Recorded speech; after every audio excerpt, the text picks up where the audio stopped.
আসসালামু আলাইকুম। তো সবাই কেমন আছেন?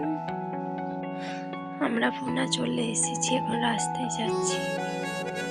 শরীরটা খুব একটা ভালো নেই। এত দূরে জার্নি করে রাস্তায় প্রথমবার এলাম। যাই নতুন রুমে, নতুন সংসারটা একটু সাজিয়ে গুছিয়ে নিই। তারপরে আপনাদের কাছে আমার রান্নার রেসিপিগুলো শেয়ার করবো ইনশাল্লাহ খুব তাড়াতাড়ি।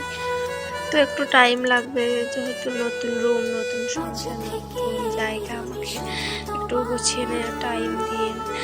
তো ইনশাল্লাহ খুব তাড়াতাড়ি আপনাদেরকে রান্নার রেসিপিগুলো শেয়ার করবো। যেতে যেতে একটা সিঙ্গারার দোকানে আমার সিঙ্গারা খুবই ফেভারিট, একটা সিঙ্গারা খেলাম, ও এক কাপ চা খেলো, দুটো সিঙ্গারা। শরীরটা খুব একটু ভালো নেই, তো চলে যাই, তারপরে আপনাদের সঙ্গে আবার দেখা হবে, কথা হবে ইনশাল্লাহ।